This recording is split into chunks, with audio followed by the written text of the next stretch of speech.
오늘 우리에게 주신 하나님의 말씀 보겠습니다. 신약 성경 사도행전 10장입니다. 사도행전 10장 1절에서 23절입니다. 사도행전 sa도행전 10장 1절로 23절에 있는 말씀입니다. 오늘 좀 말씀이 긴데요, 우리 한번 말씀을 깊이 묵상하면서 저와 여러분이 한 절씩 교독하겠습니다. 가이사랴에 고넬료라는 사람이 있으니 이달리아 부대라는 군대의 백부장이라. 그가 경건하여 온 집안과 더불어 하나님을 경외하며 백성을 많이 구제하고 하나님께 항상 기도하더니 하루는 제9시쯤 되어 환상 중에 밝히 보매 하나님의 사자가 들어와 이르되 고넬료야 하니, 고넬료가 주목하여 보고 두려워 이르되 주여 무슨 일이니까? 천사가 이르되 내 기도와 구제가 하나님 앞에 상달되어 기억하신 바가 되었으니 내가 지금 사람들을 욥바에 보내어 베드로라 하는 시몬을 청하라.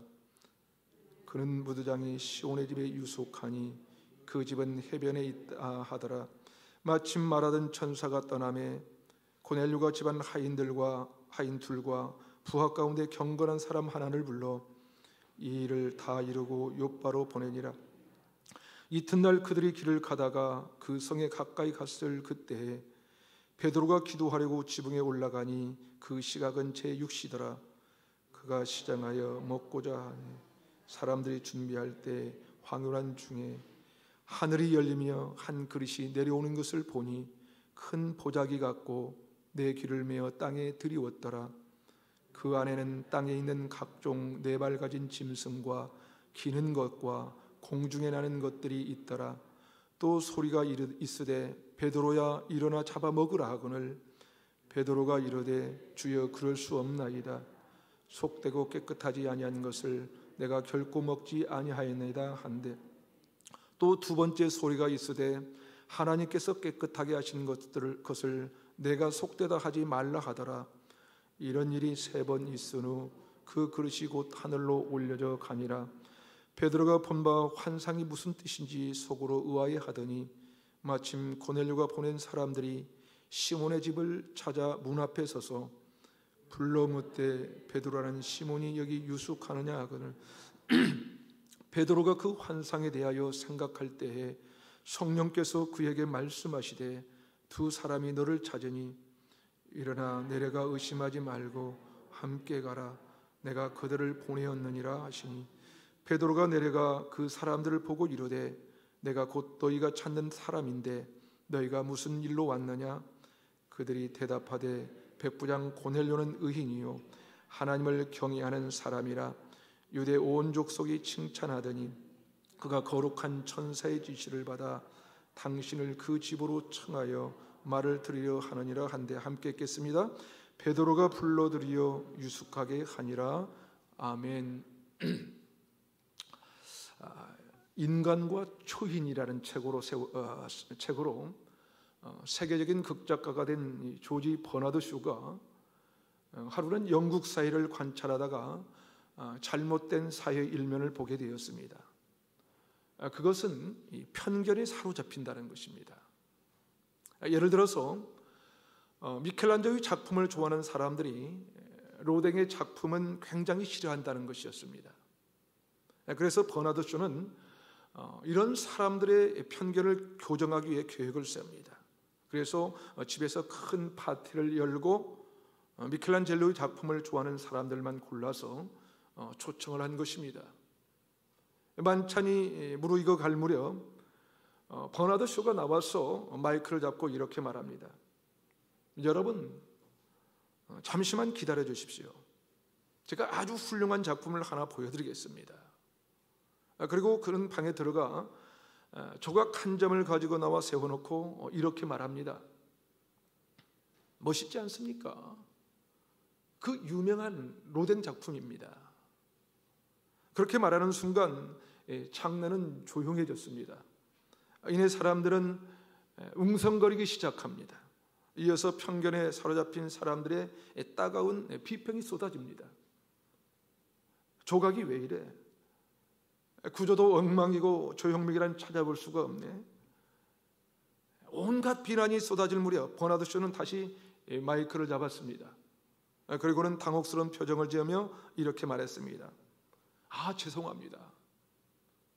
제가 큰 실수를 했습니다. 작품을 잘못 가지고 나왔습니다. 이 작품은 로댕의 작품이 아니라 미켈란젤로의 작품입니다. 여러분, 우리가 살아가면서 반드시 버려야 할 죄 가운데 하나가 있다면 그것은 바로 편견일 것입니다. 왜냐하면 편견은 더불어 살아가는 사회에서 인간관계를 무너뜨려 버립니다. 인간관계를 파괴시키고 우리가 누릴 수 있는 행복마저 빼앗아가기 때문입니다. 세상에서도 그렇습니다. 우리 기독교에 대한 편견을 갖고 있는 사람들이 많아서 오늘날 교회가 이런 지탄을 받고 있는 것은 아닐까요? 아니, 기독교에 대한 편견을 갖고 있는 사람들이 기독교인이 되지 못한다는 것입니다. 그런데요, 편견만큼 버리기 어려운 것도 없습니다. 왜냐하면 사람들은 편견이 그렇게 큰 죄라고 생각하지 않기 때문이죠. 하지만 성경은 이 편견이야말로 죄 중에 죄라고 말씀합니다. 사실 우리는 어떤 일에 대한 편견을 가지고 있기도 하고요, 또 어떤 사람들에 대하여 편견을 가지고 있습니다. 심지어는 교회 내에서도 누군가에 대한 이 편견을 가지고 있는 것입니다. 오늘 본문에도 보면 당시 초대교회 교인들 역시 편견을 버리지 못하고 있었던 거예요. 그것은 바로 이방인들에 대한 편견이었습니다. 그들은 편견이 심해서 이방인들을 받아들이지 못하고 있을 뿐만 아니라 이방인들에게는 복음조차 전하지 않을 정도로 철저하게 이방인들을 경멸하고 있었습니다.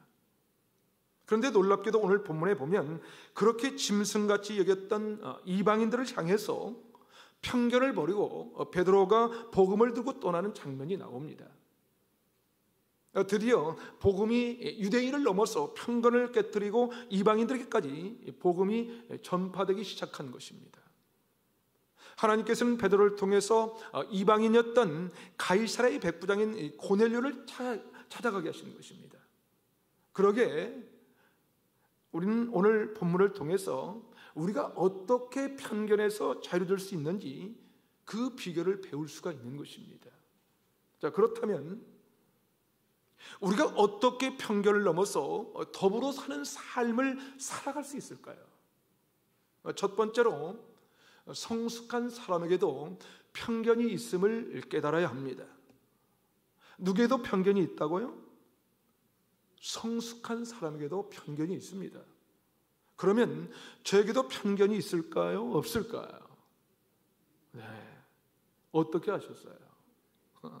오늘 본문에 보니까 사도 베드로에게도 편견이 있었습니다. 먼저 사도행전 9장 43절을 함께 읽어볼까요? 함께 읽겠습니다. 시작. 베드로가 요빠에 여러 날 있어 시몬이라는 무두장의 집에서 머무느니라. 자, 베드로가 누구의 집에서 머물렀다고요? 무두장의 집에서 머물렀어요. 여러분, 무두장이가 뭐 하는 사람인지 아십니까? 뭐 하는 사람이에요? 무두장이는 짐승의 가죽을 벗겨서 피업 제품을 만드는 사람입니다. 유대인들은 이 무두장이를 아주 부정하게 여겼어요. 당시에 피역을 강원한 일은 가장 더러운 일 중에 하나였거든요. 그런데 베드로가 바로 그 악취가 나고 더러운 무두장의 집에서 머무른 것입니다. 여러분, 베드로가 갈 데가 없었던 것일까요? 아니요. 당시 베드로는요, 요빠에서 죽은 여인 다비다를 살려일으키신 기적을 행한 사람이었어요. 엄청난 유명한 사람이었습니다. 그러니 당시 베드로는 군중들에서 슈퍼스타가 된 거예요. 아마 수많은 사람들이 베드로가 자신의 집에 머물기를 요청했었을 거예요. 그런데 베드로는 그런 사람들의 모든 요청을 뿌리칩니다. 모든 요청을 뿌리치고 악취가 나고 더러운 무두장의 집에서 머물기로 선택한 것입니다. 여러분, 그 당시 부정한 사람으로 낚인 사람의 집에서 머무른다는 것은 그 집에 머무는 사람도 동일하게 부정한 사람이라고 생각을 했어요. 그러나 베드로는 그것을 두려워하지 않았다는 것이지요. 복음을 통해 변화된 베드로, 예수님을 3번이나 부인한 자신을 하나님의 자녀로 받아들여주신 그 은혜를 깨달은 이 베드로는 무두장이라도 마다할 이유가 없었던 것입니다. 그런데 놀랍게도 오늘 본문을 보면 이해할 수 없는 장면이 나옵니다. 그렇게 성숙한 베드로에게도 편견이 있었다는 것입니다. 오늘 본문 10절에서 16절까지를 보면 이방인들에 대하여 편견을 갖고 있는 베드로와 유대인들에게 하나님께서 3번씩이나 환상을 보여주시는데요. 자, 큰 보자기에 쌓인 음식들이 나오는데 유대인들이 부정하다고 낙인 찍어서 도저히 먹을 수 없는 음식이 있는 거예요. 자, 그러니 베드로가 그런 음식은 먹을 수 없다고 한 것입니다. 자, 오늘 본문 14절을 다 같이 한번 읽어볼까요? 14절 함께 읽겠습니다. 시작. 베드로가 이르되 주여 그럴 수 없나이다. 속되고 깨끗하지 아니한 것을 내가 결코 먹지 아니하였나이다 한데. 자, 그런데 15절에 보니까 뭐라고 합니까? 또 두 번째 소리가 있으되 하나님께서 깨끗하게 하신 것을 내가 속되다 하지 말라 하더라. 무슨 말입니까? 하나님께서 주신 모든 음식은 감사함으로 먹을 수 있는 것인데 율법에 사로잡혔던 그들은 편견을 가지고 있었던 것이죠. 예전에 믿었던 잘못된 생각과 습관에서 벗어나지 못하고 있는 것입니다. 그래서 하나님께서 3번씩이나 환상을 보여주시면서 이방인들에 대한 편견을 버리라고 말씀하신 것입니다. 그런데 당시 유대인들이 그랬던 것처럼 베드로도 역시 그랬습니다. 그들은 율법의 지배를 받고 있었기에 그릇된 편견을 깨우치기 위해서 보여주신 환상을 3번씩이나 보면서도 여전히 깨닫지 못했습니다. 본문 17절 앞부분은 이렇게 기록합니다. 베드로가 본 바 환상이 무슨 뜻인지 속으로 의아해 하더니. 자, 여러분, 베드로가 어떤 사람입니까? 여러분, 베드로가 어떤 사람이에요? 그는 그리스도입니다. 아니, 사도였습니다. 사도. 다시 말해서 그리스도인들 중에서도 지도자였어요. 그것뿐만 아니라 무도장의 집에서 거할 만큼 굉장히 폭넓은 사고를 가진 사람이었어요. 그럼에도 불구하고 이방인들에 대한 편견은 여전히 버리지 못하고 있었던 것입니다. 여러분, 여기서 우리가 한 가지 중요한 사실을 알 수가 있습니다. 그것은 편견을 넘어선다는 것이 쉽지 않다는 거예요. 편견을 넘어선다는 것이. 아마 우리 중에서도 나는 편견이 없다고 말할 수 있는 사람은 아무도 없을 것입니다. 우리는 누군가를 보면서 저 사람은 안 돼 라고 할 때가 있습니다. 무슨 말입니까? 바로 편견을 갖고 있다는 것이죠. 여러분 기억하십시오. 아무리 성숙한 기독교냐 할지라도 모든 편견에서 자유로울 수 있는 것은 아니라는 것이에요. 그렇게 편견에서 벗어나기 위한 가장 중요한 것은 나도 편견이 있을 수 있다는 것을 알아야 합니다. 다시 말해서 성숙한 사람도 편견이 있을 수 있다는 사실을 알아야 합니다. 한 걸음 더 나가서 우리가 어떻게 편견을 넘어서 더불어 사는 삶을 살 수 있을까요? 편견에서 자유로울 수 있는 두 번째 비결은 자신의 마음을 낮추는 겸손함이 있어야 합니다. 자신의 마음을 낮추는 겸손함.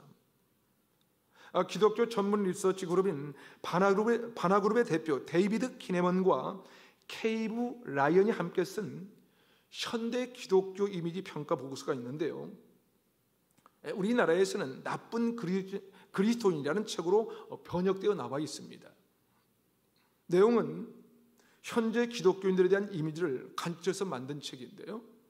그 책에 보면 놀랍게도 세상 사람들이 이 복음적인 그리스도인, 거듭난 그리스도인에 대한 큰 반감을 가지고 있다고 합니다.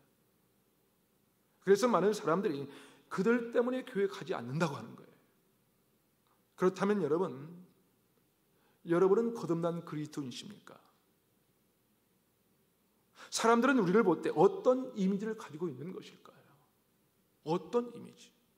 바로 우리 때문에 세상 사람들이 교회에 대하여, 기독교에 대하여 부정적인 이미지를 갖고 있는 것은 아닐까요? 사실 우리가 거듭난 그리스도인이 되는 목적은 무엇일까요?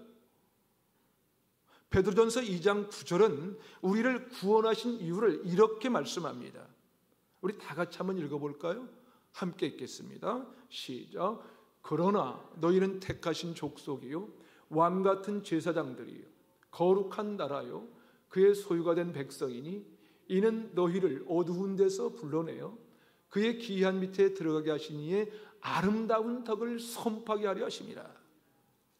자, 무슨 말입니까? 하나님께서 우리를 부르신 목적은 그분의 아름다운 덕을 선포하게 하려 하심이라고 말씀합니다. 다시 말해서 주님의 놀라우신 은혜와 사랑으로 구원받은 우리, 그런 우리라면 사람들이 우리를 볼 때 주님께서 보여주신 아름다움의 일면을 보게 해줘야 한다는 거예요.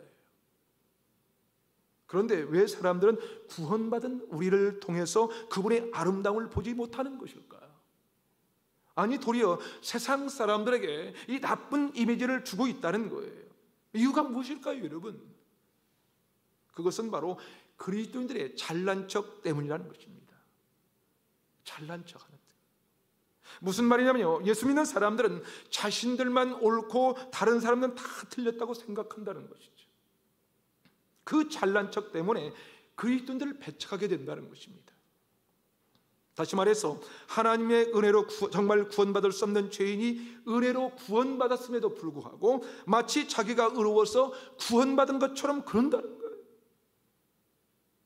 사실 저도 그런 때가 많이 있는데요, 특히 자동차 운전을 하고 가다 보면 내가 하는 것은 생각하지 못하고 다른 사람들이 운전하는 것을 보면서 화가 치밀어 오를 때가 참 많이 있거든요. 안전을 위해서 어느 정도 거리를 두고 가다 보면 꼭 얄밉게 갑자기 치고 들어와 있어요. 솔직히 그러면 화가 치밀어요. 저도 사실은 바쁠 때나 또 차선을 잘못 들었을 때 미안하지만 꼭 끼어들어야 할 때가 있거든요.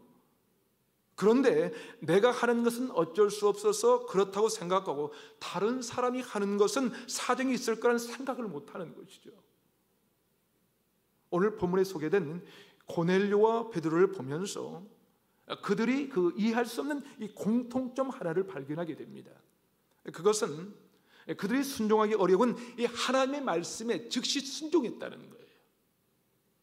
순종했다. 이방이었던 고넬료는 특별히 더합니다. 여러분, 이들은 서로 상종할 수 있는 사람들이 아니었어요.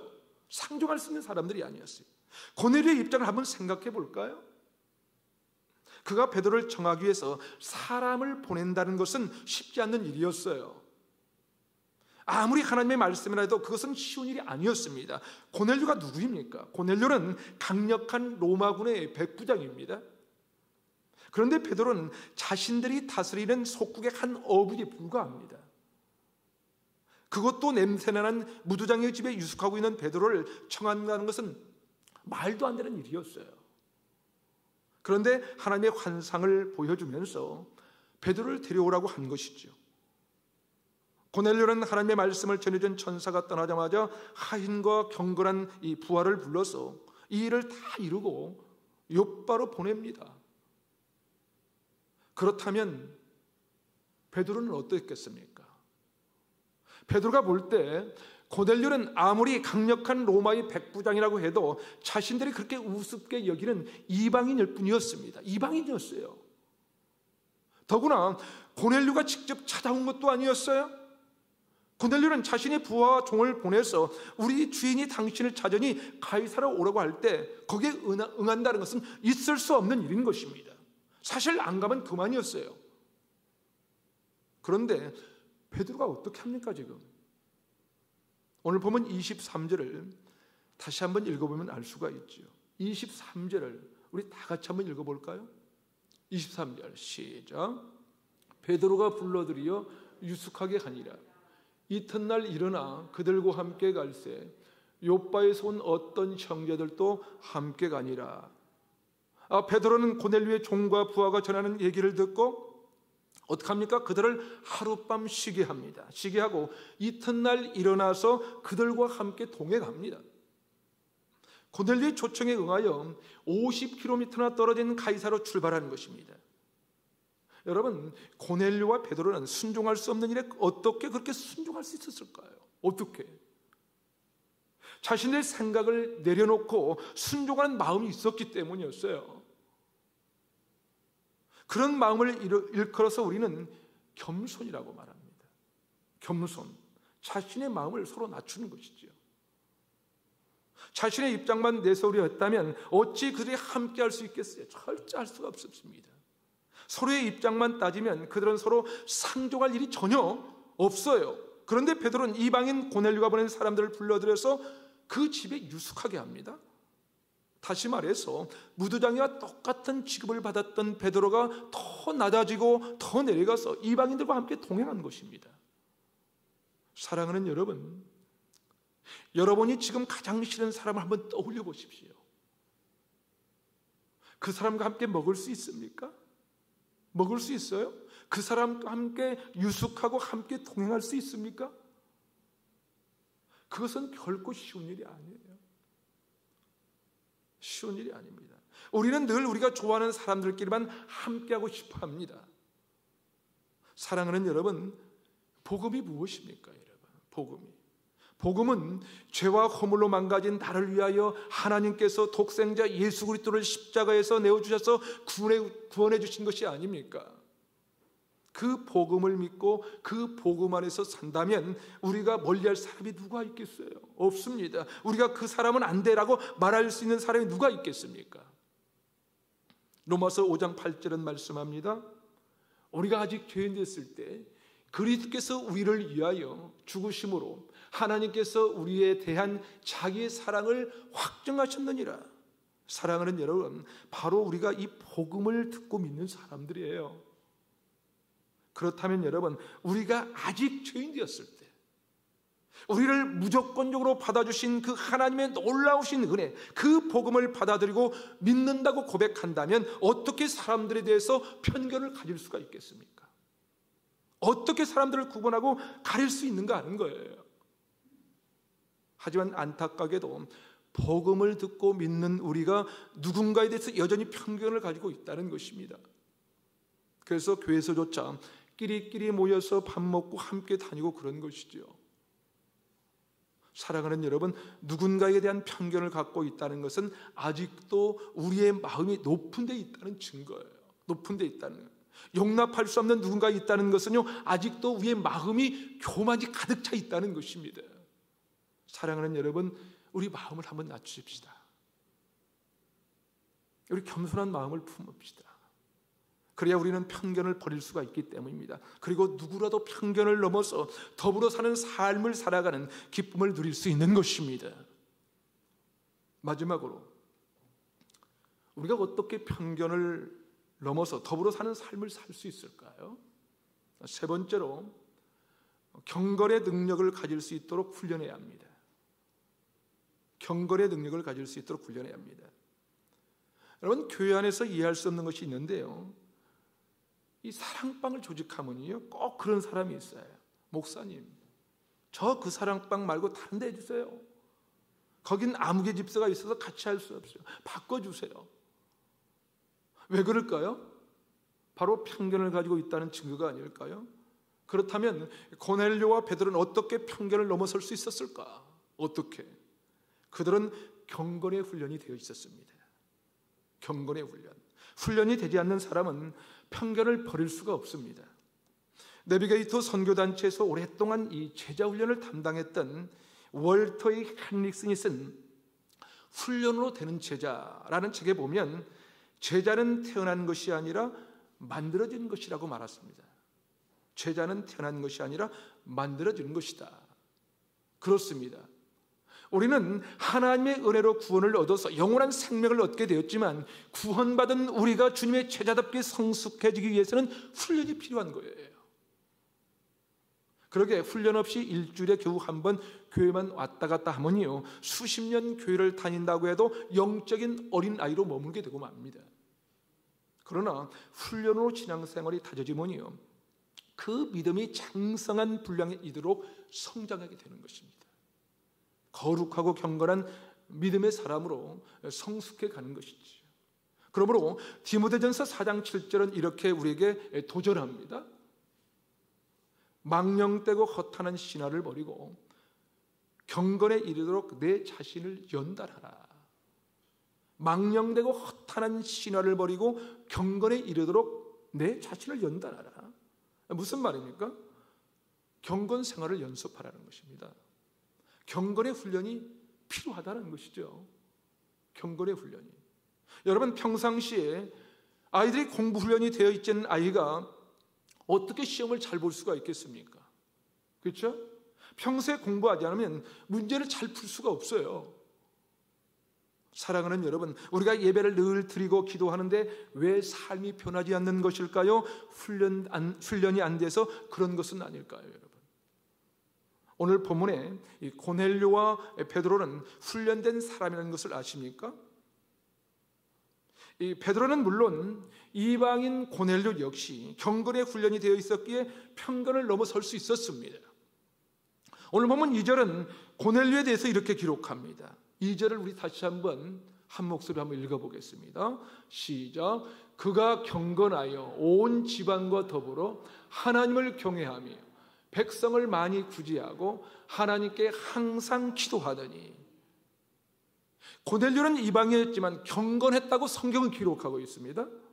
자, 그는 온 집안과 더불어 하나님을 경외하며 하나님을 예배했어요. 중요한 것은 온 집안이 고넬료의 경건함을 인정했다는 거예요.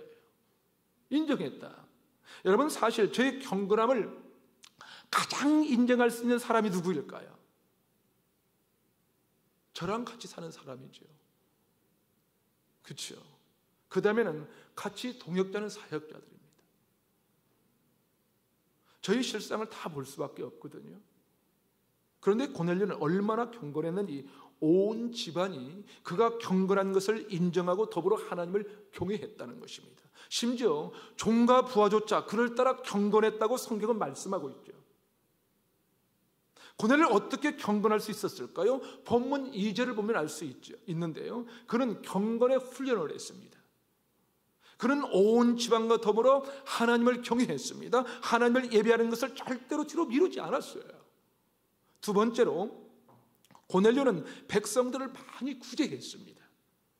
세 번째로 고넬료는 항상 기도하는 사람이었어요. 그렇습니다.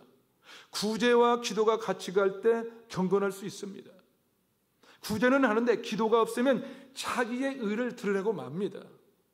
또 구제는 하지 않고 기도만 하면 그것은 헛된 경건이에요. 헛된 경건입니다. 구제와 기도가 같이 가는 사람이 진정한 경건한 사람이에요. 고넬료는 늘 경건의 훈련을 했다는 것이지요. 고넬료. 그런 이 고넬료의 구제와 기도가 하나님께 상달되었다고 오늘 본문 4절은 증언하고 있습니다. 여러분 기억하십시오. 기도는요 하나님께 상달되는 기도가 있고 상달되지 않는 기도가 있어요. 그렇다면 하나님께 상달되지 않는 구제와 기도란 무엇입니까, 여러분? 뭐예요? 그것은 자기를 드러내기 위한 구제와 자기 중심적인 기도입니다. 여러분, 우리 한국교회의 문제가 무엇인지 아십니까? 바로 구제를 하지 않는다는 것입니다. 물론 전혀 하지 않는 것은 아니지만 결산을 돌아보면 가장 적은 것은 이 구제 헌금으로 사용한다는 거예요. 그리고 좀 도와주면 어떻게 합니까? 생색을 내리고 한다는 거예요. 기도도 마찬가지입니다. 자기의 범주를 벗어나지 못해요. 자기만을 위한 기도, 자신의 유익만을 위한 기도를 하는 것입니다. 그런 기도는 하나님께 상달되는 기도가 아니에요. 그렇다면 고넬료의 기도는 어떤 기도였을까요? 다른 사람들을 위해서 많은 구제를 했던 기도. 고넬료. 그가 기도를 하면 자신만을 위해서 기도했을까요? 고넬료가? 아니요. 당연히 다른 사람들을 위한 중보 기도를 많이 했을 거예요. 많이 했습니다. 하나님의 나라를 기도했을 거예요. 무슨 말입니까? 베드로와 이방인이었던 고넬료가 편견을 넘어설 수 있었던 것은 한순간 결심해서 그렇게 된 것이 아니라는 거예요. 그게 아니라 평소 경건의 훈련이 되어 있었기에 가능했다는 것입니다. 훈련이. 베드로는 평소에 경건의 훈련이 잘 되었기에 이방인의 고넬료의 요청에도 꺼리낌 없이 나아갈 수가 있었어요. 고넬료도 마찬가지입니다. 그는 평소에 경건의 훈련이 되어 있었기에 자신의 권위를 내세우지 않고 베드로를 청할 수 있었습니다. 뿐만 아니라 베드로가 전해주는 복음을 들을 수 있었다는 것입니다. 사랑하는 여러분, 그러기에 경건의 훈련은 중요합니다. 경건의 훈련. 만약 고넬료와 베드로가 평소에 경건의 훈련이 되어 있지 않았다면 편견을 가지고 서로 대했을 것입니다. 그리고 복음은 결코 이방인에게 흘러가지 못했을 거예요.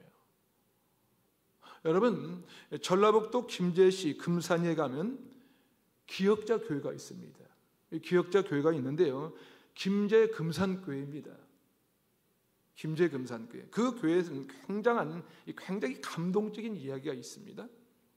뭐냐면 금산교회 개척의 가장 큰 공신이었던 이 조덕삼 장로님의 그 이야기입니다. 그 지역의 지주이자 또 마방을 운영하던 이 조덕삼이라는 사람이 이 선교사를 통해서 예수를 믿습니다. 예수를 믿음으로 금산교회가 시작이 되었다고 하는데요, 당시 조덕삼이라는 분이 얼마나 진실했는지 그의 마부였던 그 이자익이라는 청년도 주인을 따라서 예수를 믿고 함께 세례를 받아서 집사 직분까지 받게 됩니다. 자, 주인과 함께 마부로 섬기는 그 종이 함께 신앙생활을 하는 것입니다. 당시에는 참 놀라운 일이죠. 그렇죠? 놀라운 일이었어요. 그러나 결국 문제가 일어났어요. 무슨 문제냐면 장로를 뽑게 되는데 두 사람이 나란히 후배에 오른 거예요. 모두들 조덕삼이라는 분이 장로가 되어야 교회가 안정될 것이라고 생각했는데 마방 주인 조덕삼은 떨어지고 그의 하인 이자익이 장로가 된 거예요. 더 놀라운 것은 마부 이자익은 전라도가 아니에요. 전라도 사람이 아니라 경상도 사람에서도 불구하고 모두를 그를 선택한 겁니다. 모두가.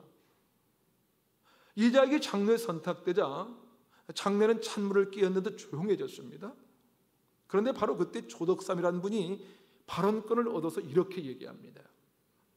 우리 금산교회 교인들은 오늘 참으로 훌륭한 일을 해냈습니다.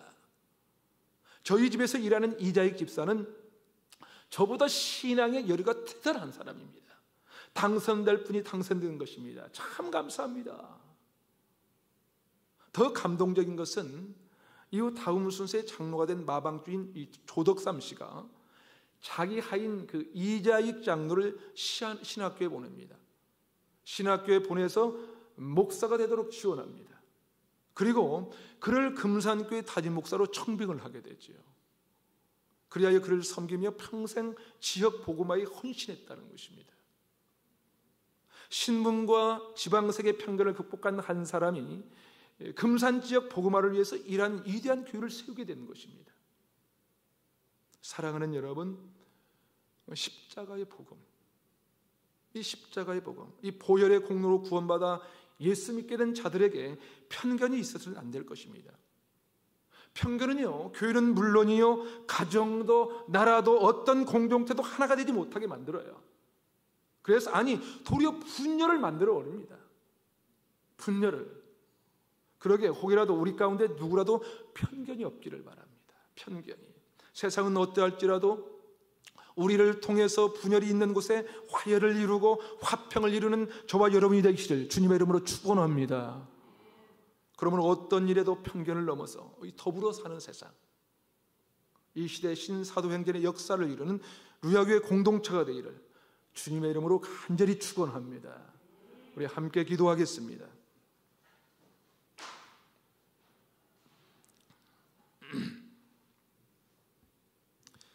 이 시간 우리 함께 기도하실 때에 하나님 아버지, 우리에게 어쩔 수 없는 편견이 있음을 용서해 주시옵소서. 나가 어떤 사람이나 어떤 일에도 편견을 넘어설 수 있는 믿음 주시고 베드로처럼 고넬료처럼 우리를 보는 우리의 이웃들과 함께 더불어 하나님을 경외하고 섬기는 삶을 살게 하옵소서. 하나님 아버지, 많이 구제하고 항상 기도하는 그리스도로 살기 원합니다. 그런 우리를 통해 분열이 있는 곳에 화해를 이루고 절망이 있는 곳에 소망을 줄 수 있도록 우리를 마음껏 사용해 주시옵소서. 어떤 일에도 편견을 넘어서 더불어 사는 세상, 더불어 사는 삶으로 신사도행전의 역사를 써내가는 루아교회 공동체로 세워주시옵소서. 오늘 우리 주신 말씀을 우리 다시 한번 새기면서 함께 기도합시다. 함께 기도하겠습니다. 하나님 아버지, 우리에게 어쩔 수 없는 편견이 있음을 용서해 주시옵소서. 하나님, 내 안에 아버지 하나님, 어쩔 수 없는 편견이 있음을 이 시간 고백합니다. 주님, 용서해 주시옵소서. 아버지 하나님, 어떤 사람이나 어떤 일에도 편견을 넘어설 수 있는 믿음을 허락하여 주시고, 베드로처럼 고넬료처럼 우리를 보는 우리의 이웃들과 함께 더불어 하나님을 경외하고 섬기는 삶을 살 수 있도록 아버지 우리를 붙잡아 주시옵기만을 간구하고 원합니다. 살아계신 하나님 아버지, 많이 구제하고 항상 기도하는 그리스도로 살기를 원합니다. 기도하게 도와주시옵소서. 주님의 긍휼의 마음을 허락하여 주시옵소서.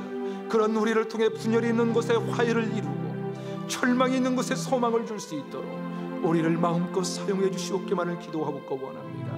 아버지 하나님, 어떤 일에도 편견을 넘어서 더불어 사는 세상이 될 수 있도록 도와주시옵소서.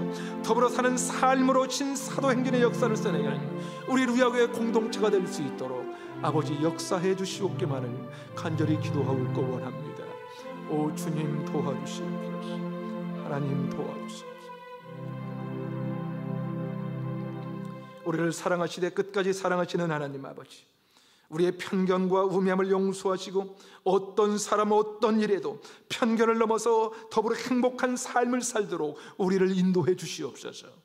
무엇보다도 나에게도 편견이 있음을 인정하고 겸손하게 하여 주시옵시고, 평소에 경건을 훈련하는 성숙한 그리스도인이 되도록 우리를 인도하시고 성령님 우리를 이끌어 주시옵소서.